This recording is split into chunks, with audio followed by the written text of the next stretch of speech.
I saw her. She's gorgeous. She's coming down. Come on. From the time I left Vietnam and I came over here, it all runs together to me. It's all blurred. Looks a little perplexed now. I think so. Well, first of all, he doesn't speak the language, so he's not quite sure what everybody is doing here, you know? I remember meeting my adopted mom. They put us in this little white room, you know, kind of like the rooms you go in when you go to the pet store and you go see the pets. That's what it felt like to me. And I remember talking to me, and of course I didn't understand a word she said. I used to ask her for my mother, and I would cry and cry and cry. Hey, Bob.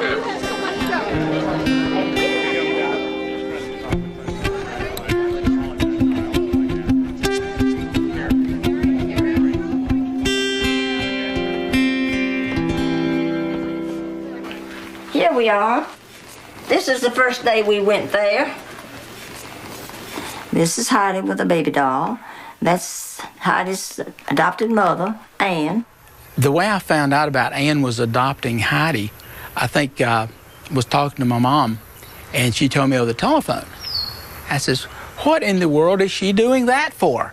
And I was very perturbed. I says, you know, with all of the kids in this country that need homes, why? And she said, because the government in its infinite wisdom has thrown up so many barricades to a single mom adopting a kid. I remember going to her house, not knowing what was going on and why am I here with this lady. I remember watching her one time doing laundry and she put it in this machine and I thought, wow. You know, so I noticed one day she said the cat was dirty. And you will not believe what I did. I put that cat in the washing machine. And all of a sudden, you hear this meow and this thing thumping against the machine like that. And my mom comes running into the room. She says, cat, cat. You know, that's all I could. She said, cat. And I pointed to the machine and she pulled that cat out. And that cat was just, it was so pitiful looking. It's the first time we met Heidi, and she was just a little dark-haired urchin, just cute as a button, and couldn't speak any English. And, of course, you know how much Vietnamese I could speak. Good morning. Good morning. How are you today? Hi, thank you. And you? Now, Ben, you say, good morning, Quay. And Quay says, good morning, Ben. How are you today? Okay, let's try. Good morning, Quay. How are you today? I'm fine. Thank you, and you? I'm fine. I remember going to private school to learn English. And then we moved to Tennessee, and that's where I spent the rest of my, years.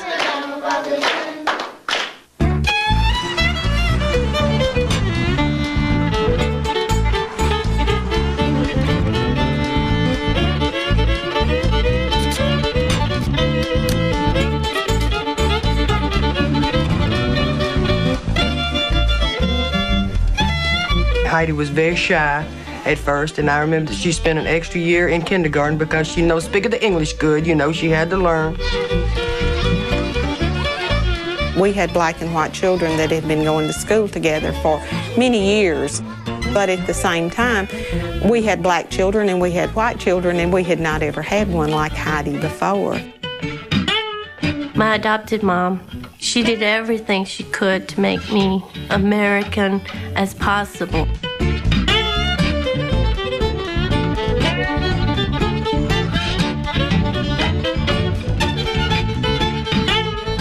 She was strictly all-American. She loved bologna. I don't know if you want me to get started about that. We made a southerner out of her real quick as far as that goes. Mm-hmm. On my honor, I will try to serve God and my country. Heidi's features and her complexion and everything is just like an American that's had a suntan. When she was growing up and even to now, I still look at her as a white American. Because there's really not much Oriental in her.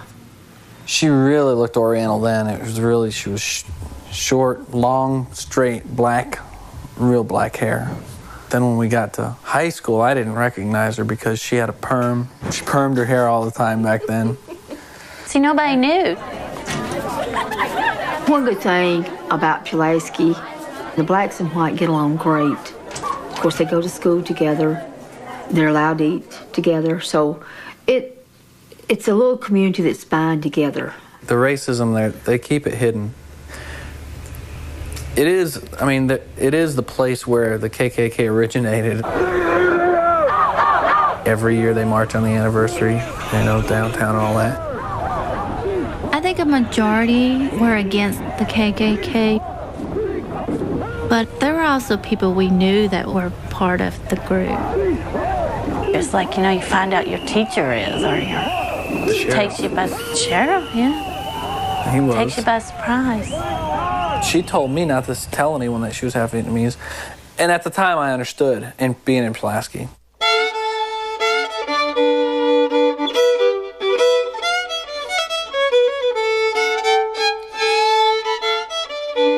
My adopted mom, I'm not sure how she felt about me being Vietnamese, but she would always tell me, I'm not supposed to talk about this. This is not something you tell anybody. You know, if anybody asks you where you were born, you tell them Columbia, South Carolina.